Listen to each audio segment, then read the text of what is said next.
तो हम लोग आज के इस मानव की स्टार्टिंग में देखते हैं कुछ बिल्डिंग्स का सीन, और फिर हम लोग एक घर के अंदर का सीन देखते हैं जहाँ पर पीसी में कुछ गेम वगैरह खुल के छूटा हुआ होता है, और फिर हम लोग देखते हैं कि यहाँ पर एक लड़का सोया हुआ होता है और यही हमारे स्टोरी का मेन कैरेक्टर होने वाला है। एंड फिर फोन पे अलार्म बजता है, जिसके बाद इसकी आंख खुलती है एंड ये बोलता है कि मैं फिर से गेम खेलते खेलते सो गया। एंड फिर ये उठने लगता है और उठते उठते बोलता है कि मैं स्कूल को छोड़ना चाहता हूँ। एंड फिर ये अपने रूम से बाहर जाता है एंड इसको फ्रिज पे एक नोट देखने को मिलता है जिसपे लिखा होता है कि मॉम वर्क के लिए जा रही हैं तो अच्छे से खाना खा लेना एंड स्कूल चले जाना। एंड फिर ये पढ़ने के बाद हम लोग थोड़ी देर बाद का सीन देखते हैं जहाँ पे हम लोग देखते हैं कि हमारा एमसी स्कूल के लिए तैयार हो जाता है एंड स्कूल जाने लगता है। एंड अपने घर से बाहर निकलने के बाद इसकी नजर एक बिल्डिंग पे जाती है और उस बिल्डिंग को देख के हमारा एमसी सोचता है कि जो बच्चे वहाँ पे रहते होंगे वो लोग प्रोबेबली मेरे जैसी लाइफ इमेजिन नहीं कर सकते होंगे। एंड यहाँ से स्टार्ट होता है हमारे इस मानव का एपिसोड नंबर 1 जिसका नाम होता है you smell like a beggar. And फिर हम लोग देखते हैं इसके स्कूल का सीन एंड हम लोग देखते हैं ये बहुत तेजी से जाके जमीन पे गिरता है। एक्चुअली कुछ लड़के इसको बुली कर रहे होते हैं इस वक्त, जिसमें से एक बोलता है कि ओ सॉरी मिंजुन, क्या तुम ठीक हो? मैं तुमको इतने तेजी से नहीं गिराना चाहता था। और दूसरा बोलता है कि अगर तू इस तरह से गिरेगा तो तेरा सिर फूट जाएगा, तुझे पता है ना। और फिर तीसरा लड़का बोलता है कि फिर भी ये बहुत अच्छी तरीके से गिरा था। एंड फिर जिस लड़के ने इसको गिराया हुआ होता है वो बोलता है कि 1 मिनट, आखिर तूने बोला क्या अभी? क्या मैंने सही सुना? एंड इसके बाद ये लड़का बोलता है कि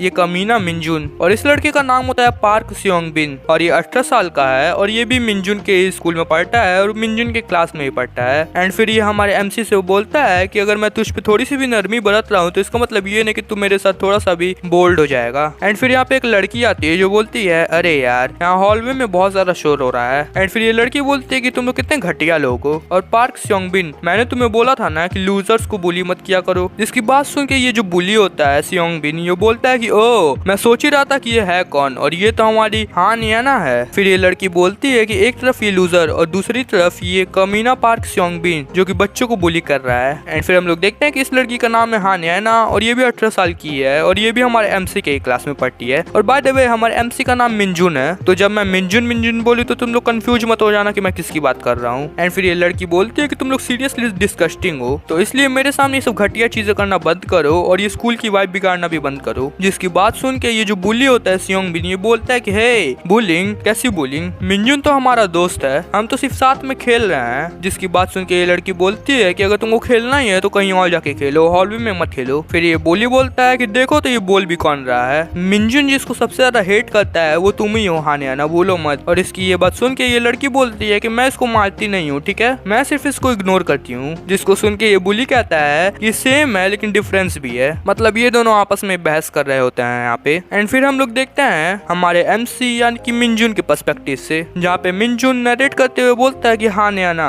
ये भी बिल्कुल सियोंगबिन की तरह ही है, ये हमारे क्लास में एक ऐसी लड़की है जिसको मैं मिडिल स्कूल से जानता हूँ। एंड फिर हम लोग वापस इनके कन्वर्सेशन में आते हैं जहाँ पर ये बुली बोलता है कि एनीवे आज मैं एक बड़े लड़के से मिलने वाला हूँ जिसको मैं जानता हूँ, तो क्या तुमको भी हमारे साथ आना है? जिसकी बात सुन के ये लड़की कहती है कि तुम्हारी हिम्मत तो देखो, जब मैंने पिछली बार तुम्हारी बात सुनी थी तो क्या हुआ था तुम्हें याद है ना? मैं दोबारा कभी तुम्हारे साथ नहीं आने वाली, और वैसे भी तुमको इस दुनिया में सारी जगह छोड़ के इस मिंजुन का घटिया सा बेसमेंट ही दिखता है क्या भाई? मतलब कि ये मिंजुन के घर को बेसमेंट बोल रही है। फिर हम लोग वापस से मिंजुन के नरेशन पे आते हैं जहाँ पे मिंजुन आगे बोलता है कि ये उसी फैंसी अपार्टमेंट में रहती है जिसको ये अपने घर से रोज देखता है। इसके पेरेंट्स एक हॉस्पिटल में डायरेक्टर हैं और प्रोफेशनल हैं और ये लोग बहुत ज्यादा अमीर हैं, और उसके साथ साथ ये इंस्टाग्राम और टिकटॉक जैसे प्लेटफॉर्म से बहुत ज्यादा फेमस भी है। और इसके अलावा ये पढ़ाई में भी बहुत ज्यादा अच्छी है और हमारे स्कूल में टॉप टियर रैंक लाती है। और मैंने तो ये भी सुना है कि अगले साल ये यूएस जाने वाली है अब्रॉड स्टडी के लिए। अगर देखा जाए तो ये बिल्कुल परफेक्ट लड़की है जिसमें कोई भी कमी नहीं है, बट सिर्फ एक ही दिक्कत है, ये गरीब और मेरे जैसे लोगों को बहुत ही निचली नजर से देखती है और हम लोग को लूजर मानती है। और ये सब मिंजुन इसकी तरफ देख के सोच रहा होता है, इसलिए ये बोलती है कि आखिर तुम मुझे घूर क्यों रहे हो। और फिर हम लोग मिंजुन की थोड़ी सी मेमोरीज देखते हैं जिसमें मिंजुन बोलता है कि मैं सोचता हूँ कि आखिर ये सब स्टार्ट कब हुआ था। ये उस समय की बात है जब हम लोग 8th ग्रेड में थे और वो फर्स्ट टाइम था जब हम लोग एक ही क्लास में थे और मैंने बहुत मुश्किल से करेज जुटाया था उससे बात करने के लिए। एंड हम लोग देखते हैं कि जो छोटा वाला मिंजुन होता है ये जाता है उसके पास और बोलता है एक्सक्यूज मी, क्या तुम भी इसी रास्ते से घर जाती हो? और इसकी ये बात सुन के इस लड़की का जो रिएक्शन होता है ना वो तुम लोग देख के शायद तुम्हारे भी खून खोल जाएगा। ये बहुत ही एटीट्यूड के साथ बोलती है तुमसे बदबू आ रही है तो क्या तुम मेरा प्लीज पीछा करना बंद करोगे, और अगर तुम सेम रास्ते से घर जाते हो तो प्लीज थोड़ा दूर होके चलो या फिर कोई दूसरा रास्ता ले लो। और साथ ही साथ सीरियसली मैं तुम जैसे लोगों से बात भी नहीं करना चाहती। और ये सुन के मिनजुन अपने मन में सोचता है कि ये फर्स्ट टाइम था जब मुझे रियलाइज हुआ कि हानयाना मेरे जैसे लोगों को पसंद नहीं करती और उसको हम जैसे लोगों से गरीबों वाली बदबू आती है। और सोचा जाए तो हानयाना से हमेशा अच्छी खुशबू आती थी। क्या अमीर लोग इसी तरह से स्मेल करते हैं? नॉर्मली जब तुमसे कोई हेट करता है तो तुम्हारे अंदर भी उसके लिए फीलिंग्स खत्म होने लगती हैं। एंड बाय द वे मैं तुम लोग को फिर से याद दिला देता हूँ कि ये सब मिनजुन अपने पास्ट को याद करते हुए नरेट कर रहा है। और फिर हम लोग देखते हैं उस समय का सीन जब हाई स्कूल स्टार्ट हुआ था और ये दोनों बिल्कुल बगल में बैठे हुए होते हैं और ये हानयाना बोल रही होती है कि ये कितना एनोइंग है, इवन हाई स्कूल में भी मुझे तुम्हारे बगल में बैठना पड़ रहा है। और फिर बोलते हैं कि क्या यहाँ और कोई नहीं है जो मेरे साथ अपनी सीट स्विच कर ले। और फिर मिनजुन अपने नरेशन को कंटिन्यू करते हुए बोलता है कि भले ही हम लोग सेम स्कूल के सेम क्लास में थे और हानयाना हमेशा मेरा मजाक बनाती थी और मुझे निचली नजर से देखती थी, लेकिन फिर भी पता नहीं क्यों मैं कभी भी ये समझ नहीं पाया कि मैं उसके बारे में कैसा फील करता हूँ। क्या मुझे अभी भी वो लड़की पसंद है? क्या ये एक लूजर की ट्रू फीलिंग्स है? और फिर से नरेट करते हुए बोलता है कि ऐसे लोगों के लिए फीलिंग्स डेवलप करना जो हमेशा तुम्हारा मजाक बनाते हैं और तुमको निचली नजर से देखते हैं कितना आयरॉनिक है, नहीं? लेकिन अब तब से लेकर अब तक मैं हमेशा क्रश्ड होता हूँ, फिजिकली पार्क चोंगबिन से और इमोशनली हानयाना से, और हमेशा इसी बेकार सिचुएशन की वजह से मुझे अपनी जिंदगी पे शर्म आता है। और फिर हम लोग देखते हैं थोड़े टाइम बाद का सीन जहाँ पे मिनजुन अपने फ्रेंड्स के साथ होता है, जिसमें से इसका ये मोटा दोस्त कुछ एनिमे वगैरह के बारे में बात कर रहा होता है और दूसरा वाला बोल रहा होता है कि ना मैं इस बार एनिमे वगैरह में ज्यादा नहीं पढ़ने वाला इस साल। बाय द वे मुझे लगता है कि आज ही रेजी का ऑफलाइन इवेंट होने वाला था, है ना? और इसके ये दोस्त आपस में बात करते हुए बोलते हैं तो मैं इस मॉर्निंग में इवेंट में जाऊंगा। और फिर ये दूसरा वाला इसका दोस्त बोलता है कि लेकिन सीरियसली आखिर कोई गेम का ऑफलाइन इवेंट वीकडे के मॉर्निंग में कौन रखता है? फिर इसका ये मोटा वाला दोस्त बोलता है कि मैं गेम इवेंट्स में इंटरेस्टेड नहीं हूँ, इससे अच्छा कि मैं लुमिना के कॉन्सर्ट में चला जाऊं। फिर इसका ये दूसरा वाला दोस्त बोलता है कि ओ तो मेरे लिए भी एक टिकट लेने का ट्राई करना, मेरे ख्याल से इस महीने एक कॉन्सर्ट होने वाला है। फिर हमें इनके बारे में थोड़ा सा बताया जाता है। ये जो मोटा वाला है उसका नाम है ओ बेयोंगजून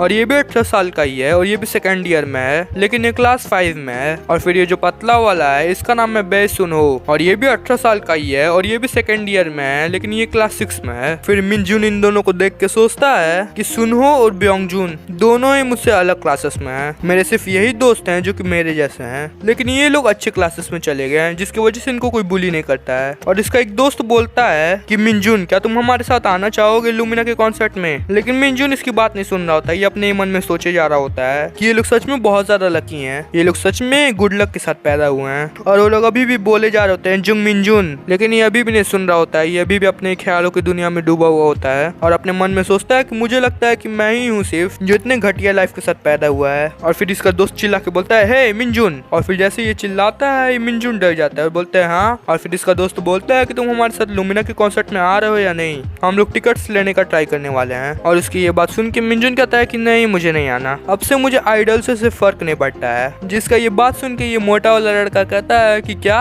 हो ही नहीं सकता कि तुम अब one of the top 5 idol gods Lumina Jian के फैन ना रहो। और फिर मिनजुन कहता है कि जो भी हो मैं जा रहा हूँ अब। और इसको इसके दोस्त देख के बोल रहे होते हैं कि ये तो और दिन से भी ज्यादा लाइफलेस लग रहा है, आखिर ऐसा क्यों है? फिर इसका ये एक दोस्त कहता है कि कहीं ऐसा इसलिए तो नहीं ना जो कुछ दिन पहले डेटिंग रूमर्स फैले थे, ये ऐसे एक्ट कर रहा है जैसे इस चीज की वजह से पूरी दुनिया खत्म हो गई हो, क्या ऐसे लूजर फिक्स एग्जिस्ट भी करते हैं? और फिर इसका दूसरा दोस्त कहता है कि तुम भी सेम रहते अगर जियोंगयोंग को डेटिंग स्कैंडल मिल जाता तो। फिर इसका वही दोस्त कहता है कि हाँ बात तो सही है। और फिर हम लोग देखते हैं इसके क्लास का सीन और ये अपने सीट पे बैठा हुआ होता है और अपने मन में सोच रहा होता है कि काश स्कूल जल्दी खत्म हो जाए। और इसके पीछे कुछ लड़के बात कर रहे होते हैं और बोल रहे होते हैं कि वो कमीना फिर से मुझे आंख दिखा रहा था। फिर उसका दोस्त बोल रहा होता है कि क्या तुम कैंग हैक्शॉल का बात कर रहे हो? और फिर हम लोग देखते हैं ये वही बुलीज होते हैं जो कि मिनजुन को परेशान करते हैं। और फिर सियोंगबिन जो उसको बुली करता है हमेशा, वो बोलता है कि वो सच में मुझसे बहुत ज्यादा छोटा है, मैं शर्त लगा सकता हूँ कि मैं उसको बड़े ही आराम से हरा दूंगा। फिर इसका दोस्त इसका चमचागिरी करते हुए बोलता है कि सियोंगबिन जब से तुम MMA जिम जाते हो ऑफ कोर्स कोई भी तुम्हारे सामने खड़ा भी नहीं हो सकता और वो भी तुम्हारे सामने एक सेकंड भी नहीं खड़ा हो सकता। और फिर सियोंगबिन बोलता है कि वो कमीना जिसने अपने पेरेंट्स को नॉर्थ कोरिया में छोड़ दिया उसके अंदर कोई भी मैनर्स नहीं है, लेकिन वो नॉर्थ कोरिया से भागा कैसे? और फिर इसका दोस्त बोलता है कि मैंने बस इतना सुना है कि जब वो यहाँ आया था तो वो 13 साल का था और मुझे बहुत ज्यादा डिटेल में नहीं पता है, लेकिन मुझे लगता है कि वो बहुत मुश्किल से मौत को चकमा दे के भाग के आ गया होगा यहाँ पे। और इसका ये जो तीसरा वाला दोस्त होता है ये कहता है उधर देखो।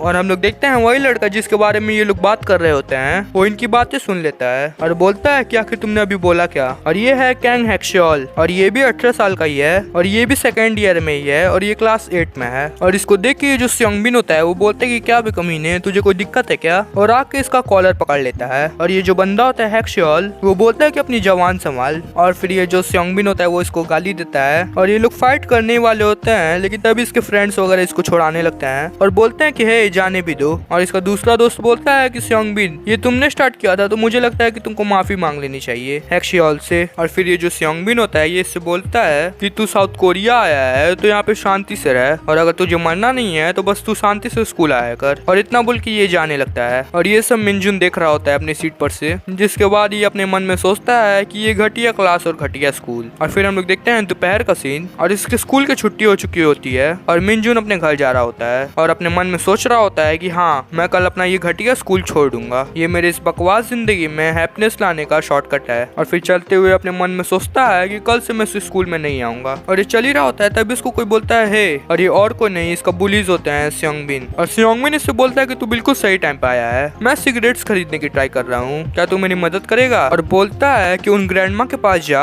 और उनसे बोल कि वो तेरे लिए सिगरेट्स खरीद दे कन्वीनियंस स्टोर से। और इसकी ये चीज सुन के मिनजुन अपने मन में सोचता है कि तेरे जैसे कमीने मैं कल कुछ भी करके ये स्कूल छोड़ दूंगा, मैं तुझे फिर कभी नहीं देखूंगा और मैं कम से कम तुझे एक बद्दुआ तो दूंगा ही दूंगा। और फिर ये बोल के जाने लगता है और ये वो मिनजुन है जो कि सिर्फ इमेजिन करता है, कुछ करता नहीं है। और इसको ऐसे जाते हुए देख के स्योंगबिन कहता है हाँ हे मिनजुन, क्या तू यहाँ नहीं आने वाला है, क्या तू मुझे इग्नोर कर रहा है। और इसके दोस्त हंसते हुए कहते हैं कि आखिर इस मिनजुन को हुआ क्या है, और हंसते हुए बोलते हैं कि अब ये टोटली इग्नोर कर रहा है स्योंगबिन को। और ऐसे लोग हंसते हुए देख के स्योंगबिन कहता है कि इस कमीने को तो मैं। और फिर हम लोग देखते हैं एक बिल्डिंग को जो कि अभी पूरा बना नहीं होता है, बन रहा होता है। और यहाँ पर हम लोग देखते हैं कि मिनजुन गिरा हुआ होता है और उसको थोड़ी चोटें वगैरह भी लगी होती हैं। और ये सब देख के तुम लोग समझ ही सकते होगे कि यहाँ पे क्या हो रहा है। स्योंगबिन और उसके बंदे लोग इसको मार रहे हैं इस वक्त उस चीज की वजह से। और मारते मारते स्योंगबिन कहता है कि आखिर इस कमीने को हुआ क्या है, आज इतना ज्यादा बन क्यों रहा है। और फिर ये अपने हाथ में ईंट उठाता है और बोलता है कि आज मैं इस कचड़े को मार ही डालूंगा। और फिर इसको और पिटते हुए बोलता है कि हम दोनों साथ में मिडिल स्कूल से पढ़ रहे हैं तो क्या तू मेरे साथ बहुत ज्यादा कंफर्टेबल हो गया है। और स्योंगबिन के दोस्त लोग बोल रहे होते हैं कि लगता है आज ये मिनजुन को मार ही डालेगा। और इन लोग की ये बात सुन के मिनजुन कहता है कि मुझे मार दो, प्लीज मुझे मार दो, क्योंकि मुझे और ज्यादा जिंदा नहीं रहना है। और इसकी ये बात सुन के इसके जो स्योंगबिन के दोस्त लोग होते हैं ये स्योंगबिन को और ज्यादा मजाक उड़ाते हुए बोलते हैं कि स्योंगबिन मुझे तेरे लिए बहुत ज्यादा बुरा लग रहा है, और फिर हंसने लगते हैं। और मिनजुन की ये बात सुन के जो ये स्योंगबिन होता है इसको भी बहुत ज्यादा गुस्सा आता है और बोलता है कमीने तुझे तो मैं आज। और इतना बोल के इसको फिर से पीटने लगता है बुरी तरह और बोलता है कि ओए मेरी बात ध्यान से सुन, अगर तू सोच रहा है कि तू सुसाइड नोट में मेरा नाम लिख के मर जाएगा तो तू उसके लिए तैयार हो जा, क्योंकि फिर तेरे मरने के बाद मैं तेरी माँ को ढूंढूंगा और फिर वो अकेली रहेंगी तो फिर उनको भी मार दूंगा। और इसकी ये बात सुन के इसके जो दोस्त लोग होते हैं ये भी कह रहे होते हैं कि हो स्योंगबिन तुम बहुत ज्यादा बोल रहे हो यार। और स्योंगबिन इन सबसे बोलता है कि तुम सब चुप करो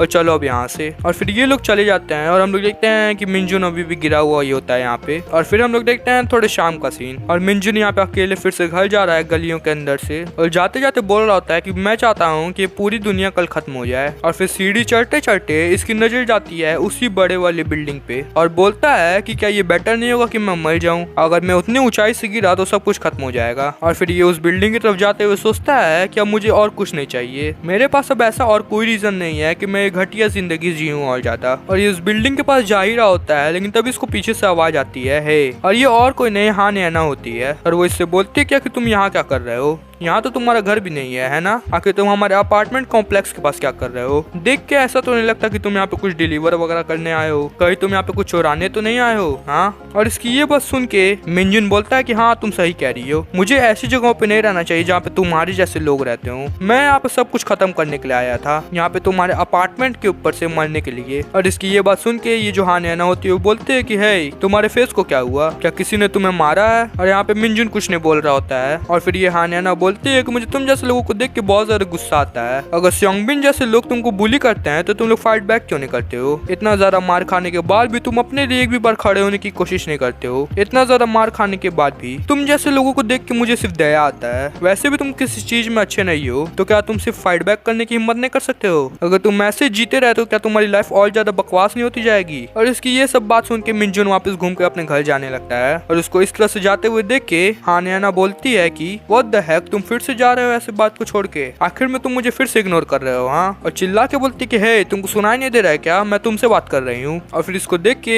हानियाना बोल रहे होते हैं कि लेकिन सीरियसली मुझे सचमुच में इसके ऊपर दया आती है, ये कितना कमजोर और डरपोक है। और फिर ये मिनजुन को देखते हुए बोलती है कि डेफिनेटली मैं पार्क सेओंगबिन को कल कुछ बोलने वाली हूँ। और फिर हम लोग देखते हैं कि थोड़ा और शाम हो चुका होता है और मिनजुन फाइनली अपने घर पे पहुंच चुका होता है। और फिर आते ही ये अपना पीसी ऑन करता है और कहता है कि चलो अब थोड़ा गेम खेला जाए। लेकिन ये कितना अजीब है, मैंने ये अपना मरने का प्लान ड्रॉप कर दिया जस्ट बिकॉज ऑफ हानियाना, लेकिन उसने जो कुछ भी बोला था वो सही था। जो भी हो, मैं वैसे भी अब स्कूल छोड़ने वाला हूँ और अब से प्रोबेबली मैं पार्क सेओंगबिन और हानियाना को कभी नहीं देखूंगा और शायद मुझे कल से अब मॉम की हेल्प करनी चाहिए काम वगैरह में। और फिर जैसे गेम स्टार्ट करता है, गेम के अंदर से इसके फ्रेंड्स बोलते हैं कि ओ मिनजुन ये तुम हो क्या, चलो जल्दी से आओ हम लोग तुम्हारा इंतजार कर रहे हैं। जिसकी बात सुन के मिनजुन कहता है कि रुको मैंने अभी सिर्फ तुरंत ही गेम स्टार्ट किया है। और फिर हम लोग देखते हैं ये बहुत देर तक गेम खेलता है और इसको गेम खेलते खेलते बहुत ज्यादा ही टाइम बीत जाता है और ये गेम खेलते खेलते यही सब बोल रहा होता है कि वहाँ ज़ॉम्बीज़ है, वहाँ जाओ, यहाँ पे 3 ज़ॉम्बीज़ हैं और मैंने सबको मार दिया और यही सब। और फिर इसको ऐसे गेम खेलते खेलते बहुत ज्यादा टाइम हो जाता है। फिर इसका फ्रेंड इससे कहता है कि हे रुको कोई आया है, मुझे लगता है कि मुझे तुरंत जाना चाहिए। जिसकी आवाज सुन के मिनजुन कहता है क्या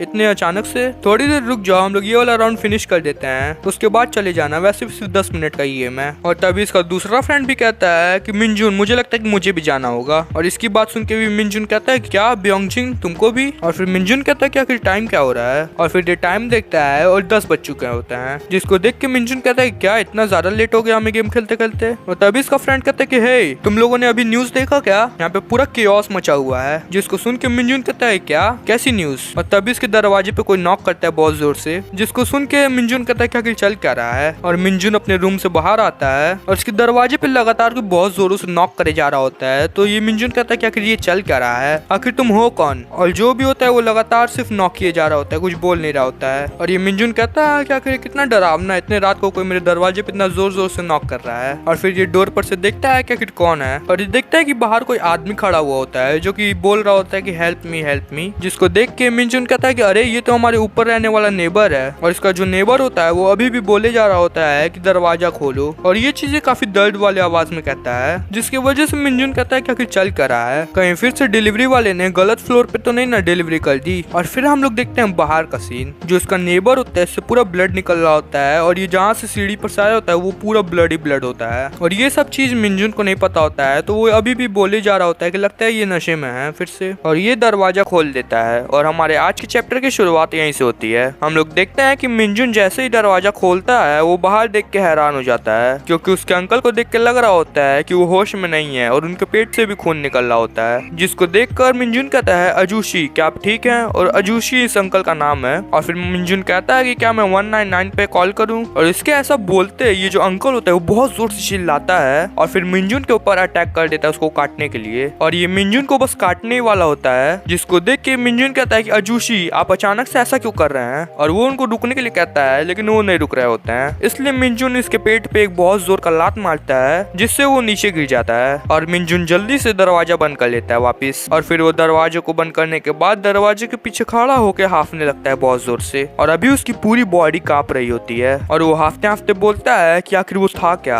अजूशी का चेहरा पूरी तरीके से बदल चुका था। और फिर वो भाग के जाता है अपने फोन के पास, तो कहता है पुलिस, मुझे जल्दी से पुलिस के पास कॉल करना होगा। और वो कॉल तो करता है लेकिन कॉल लग नहीं रहा होता है, जिसकी वजह से कहता है आखिर ये हो क्या रहा है, आखिर ये फोन काम क्यों नहीं कर रहा है। और फिर वो अपने फोन में देखता है और वो देखता है कि उसके फोन में बहुत ज्यादा इमरजेंसी अलर्ट्स आए हुए होते हैं। और तभी उसके घर के बाहर जो खिड़की होती है उससे आवाज आता है और जैसे ही वो खिड़की हल्का सा खोलता है वो बाहर का नजारा देख के हैरान हो जाता है, क्योंकि बहुत सारे लोग एक दूसरे को काट रहे होते हैं और बहुत सारे लोग भाग रहे होते हैं। और जो लोग भाग रहे होते हैं वो लोग चिल्ला चिल्ला के बोल रहे होते हैं कि प्लीज कोई मदद करो, प्लीज कोई मदद करो। और ये सब देख के मिनजुन अपने मन में सोचता है कि आखिर ये सब चल क्या रहा है। और फिर मिनजुन की नजर उन्हीं अंकल पे जाती है जो थोड़े पहले उसके घर के बाहर खड़े थे और उनको देख के ये अपने मन में सोचता है कि ये तो वही अजूशी हैं, ये वहाँ चले गए। और फिर ये वापस से खिड़की को बंद कर लेता है और कहता है मेरी मॉम क्या वो ठीक होंगी? और कॉल करते हुए बोल रहा होता है कि वो यूजुअली इस टाइम तक घर पे आ जाती हैं। और अपने मन में सोच रहा होता है कि प्लीज कॉल उठाओ, लेकिन वो हैरान हो जाता है क्योंकि उसके मॉम का भी कॉल नहीं लग रहा होता है और आउट ऑफ रीच दिखा रहा होता है, जिसकी वजह से ये अपने मन में सोचता है कि क्या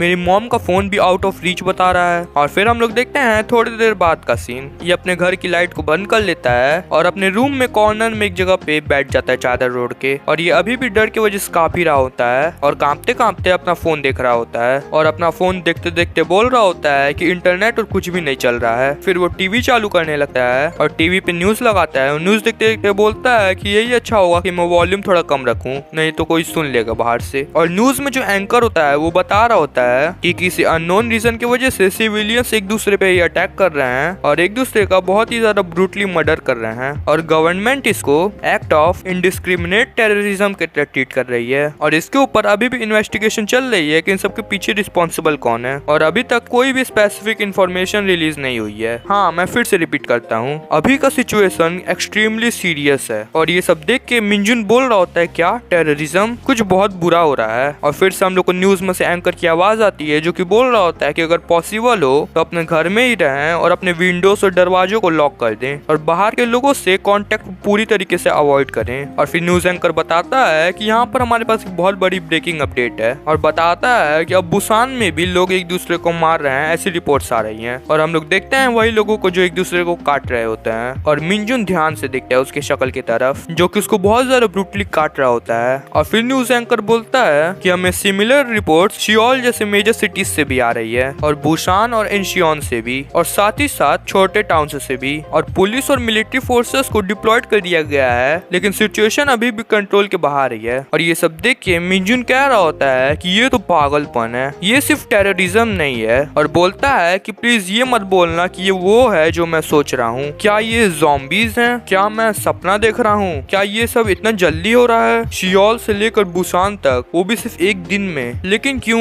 इसके पीछे की वजह क्या है। और फिर खड़ा होकर बोलता है कि मैं यहाँ पे इस तरह से खड़ा नहीं हो सकता, अगर सोचा जाए तो जो ऊपर के इंसान रहते थे जिसको ज़ॉम्बीज ने काटा था वो पहले ही बाहर जा चुके हैं, तो यहाँ पे बिल्डिंग के सीढ़ियों पे अगर कोई नहीं है तो मुझे सबसे पहले बिल्डिंग का फ्रंट डोर बंद करना होगा। और फिर मिंजुन अपने घर के दरवाजे के पास जाता है और वो जो दरवाजे में होल रहता है उससे वो देखता है कि बाहर कोई है तो नहीं और बाहर कोई नहीं होता है, जिसको देख के ये बोलता है कि यहाँ पे कोई नहीं है। और फिर मिंजुन दरवाजा खोलता है और वो देखता है कि पूरे सीढ़ियों पे खून ही खून होता है और फिर वो थोड़ा सा सीढ़ी को चढ़ के बोलता है कि ऐसा नहीं हो सकता, क्या ऊपर अभी भी कोई है। लेकिन वो ज्यादा ऊपर नहीं जाता है, वो अपने बिल्डिंग के डोर के पास जाता है और थोड़ा सा खोल के बाहर देखता है और वो देखते है कि बाहर एक ज़ॉम्बी खड़ा हुआ होता है। और फिर मिंजुन जल्दी से दरवाजा बंद कर लेता है जिससे ज़ॉम्बी का ध्यान उधर चला जाता है, लेकिन तब तक दरवाजा बंद हो जाता है इसलिए उसको कुछ पता नहीं चलता, तो ये कहीं और जाने लगता है। और फिर मिंजुन दरवाजे को लॉक कर देता है और फिर चैन की सांस लेता है। उसके बाद वो ऊपर की तरफ देखता है और बोलता है कि अब मुझे ऊपर के लोगों की चिंता हो रही है, क्या वो लोग ठीक होंगे। वहाँ पे बहुत अजीब सी शांति है और फिर अपने रूम की तरफ ही जाने लगता है और बोलता है कि मुझे बस अपने घर के अंदर रहना चाहिए और सुबह होने का इंतजार करना चाहिए, तब तक पुलिस या फिर कोई ना कोई हमें रेस्क्यू करने के लिए आ ही जाएगा। और फिर वो वापस से अपने रूम में बैठ के न्यूज देखने लगता है और जो न्यूज में न्यूज एंकर होता है वो बोल रहा होता है कि हम आपको लगातार ब्रेकिंग न्यूज देते रहेंगे और अभी करंट सिचुएशन, और ये इतना बोल ही रहा होता है तभी इसके जो टीवी होता है वो बंद हो जाता है, जिसको देख के मिंजुन बोलता है कि क्या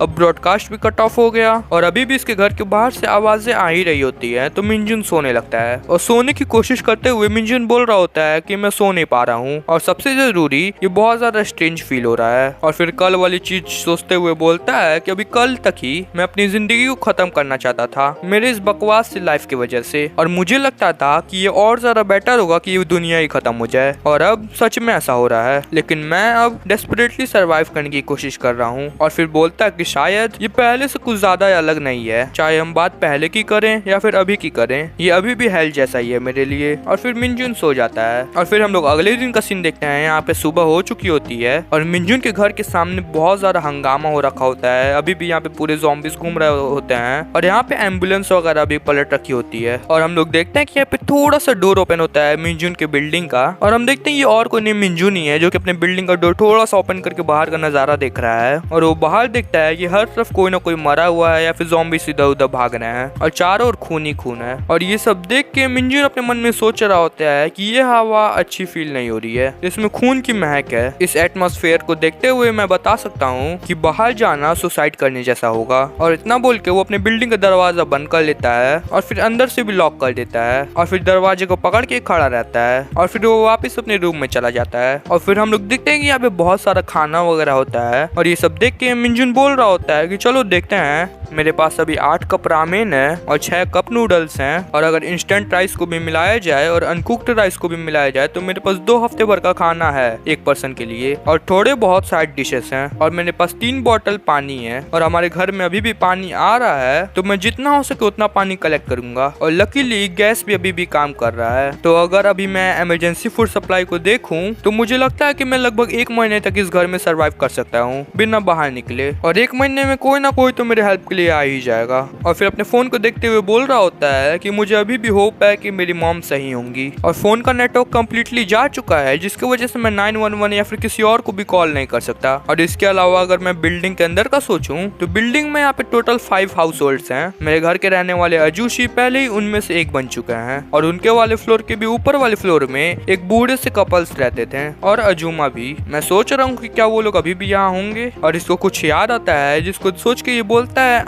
वो कॉलेज वाला लड़का जो कि सबसे ऊपर वाली छत के रूम में रहता था, क्या वो अभी भी यहाँ पे होगा? वो यूजुअली हर ट्यूसडे को अपनी गर्लफ्रेंड को लेकर आता था यहाँ पे, और कल ट्यूसडे था तो मे बी वो अभी भी अपने छत वाले रूम में होगा। और फिर हम लोग देखते हैं कि मिंजुन उसी तरफ जाने लगता है, और हम लोग देखते हैं कि मिंजुन हर फ्लोर के हर रूम के दरवाजे पर कान लगा के सुनता था और पता करने की कोशिश करता था कि अंदर कोई है या नहीं। और इतना चेक करने के बाद मिंजुन कह रहा होता है कि मुझे अभी भी कोई साइन नहीं मिला कि अदर फ्लोर्स पे भी कोई जिंदा होगा। इसका मतलब कि अब मेरी आखिरी होप वो छत वाला लड़का ही है। प्लीज मुझे ये बोल दो कि वो अजूशी की तरह नहीं बना है अभी तक। और हम लोग देखते हैं मिंजुन ऊपर पहुंच जाता है और वो कुछ देखता है। वो देखता है कि जो बिल्डिंग के ऊपर वाली छत है उसका दरवाजा खुला हुआ होता है, और फिर वो दरवाजे को खोल के एकदम अच्छे से छत के ऊपर चला जाता है। और वो देखता है कि वो जो लड़का होता है उसके भी रूम का दरवाजा खुला ही होता है। फिर वो उस रूम के अंदर जाते हुए बोलता है कि क्या मुझे आवाज देनी चाहिए? शायद नहीं, अगर अंदर कोई हुआ तो वो मेरी आवाज सुन के आ सकता है। और फिर वो देखता है कि जो रूम के अंदर भी एक रूम का दरवाजा होता है जो कि मेन दरवाजा होता है वो भी खुला हुआ होता है। और फिर वो उस दरवाजे को खोलकर एकदम अच्छे से अंदर जाने लगता है और देखता है कि वो रूम भी पूरा खाली होता है और हर तरफ उसका सामान जो है वो गिरा हुआ होता है, जिसको देख के मिंजुन बोलता है कि यहाँ पर कोई नहीं है। और तभी इसकी नजर रूम में एक कॉर्नर पे जाती है और ये देखता है कि उस रूम के उस कॉर्नर में पूरा खून ही खून हो रखा होता है। और वो खून देख के मिंजुन अपने मन में सोचता है खून। और फिर हम लोग देखते हैं दूसरे एंगल से रूम का सीन। हम लोग देखते हैं कि उसी लड़के को जिसको मिंजुन इतने देर से ढूंढ रहा होता है और ये भी ज़ॉम्बी बन चुका होता है। और ये चीज मिंजुन को भी थोड़ा सा फील हो चुका होता है कि रूम के अंदर कोई है,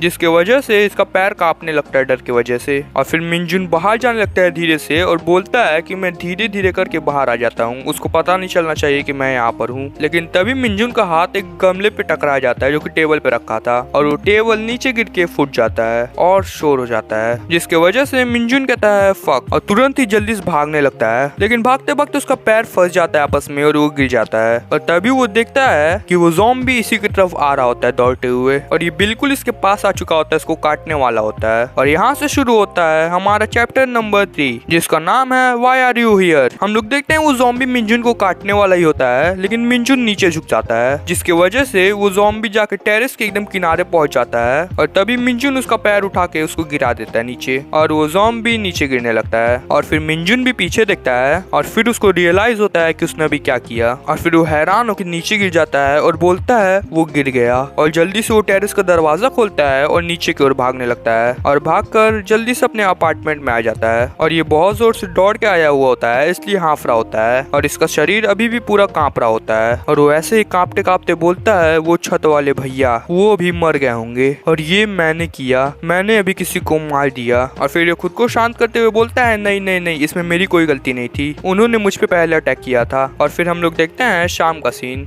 हम लोग देखते हैं कि मिंजुन के रूम में पूरा अंधेरा हो रखा होता है और मिंजुन एक कोने में बैठा हुआ होता है। और यहाँ पे हम लोग को मिंजुन नरेट करते हुए बोलता है कि उस दिन मुझे पूरे दिन बुरा लग रहा था और मैं अपने आप को ही दोष दिए जा रहा था। और फिर हम लोग देखते हैं मिंजुन अपने मन में सोच रहा होता है कि क्या मैंने सच में वो ऊपर वाले भैया को मार दिया। और फिर वो खड़ा होता है और फिर हम लोग देखते हैं कि इसकी बिल्डिंग का दरवाजा खुलता है और मिंजुन बाहर निकलता है और उसकी नजर एक ज़ॉम्बी पे जाती है, और वो ज़ॉम्बी इसकी तरफ घूमता है और वो देखता है कि ये वही लड़का है जिसको इसने छत पर से गिराया था। इसकी गर्दन इस वक्त टूट रखी होती है, लेकिन ये मरा नहीं होता, ये अभी भी खड़ा हुआ होता है। और ये चीज मिंजुन भी देख रहा होता है और इसको देखते ही वो सोचता है कि वो छत वाले भैया अभी भी जिंदा हैं। और हम लोग देखते हैं ये ज़ॉम्बी अभी घुर्रा रहा होता है और फिर ये मिंजुन की तरफ चलने लगता है और मिंजुन यहाँ पे हम लोग को नरेट करते हुए बोलता है कि मुझे रियलाइज हुआ कि अब वो इंसान नहीं रहे हैं, अब वो ज़ॉम्बीज बन चुके हैं। और फिर हम लोग देखते हैं कि मिंजुन वापस से बिल्डिंग के अंदर जाने लगता है और जाते जाते ये बोल रहा होता है कि मुझे माफ कर देना भैया। और फिर ये अंदर जाके वापस से दरवाजे को बंद कर लेता है और ये ज़ॉम्बी अभी भी इसके दरवाजे के सामने घुर्रा ही रहा होता है। और फिर हमें यहाँ पे वापस से मिंजुन नरेट करते हुए बोलता है कि उस दिन से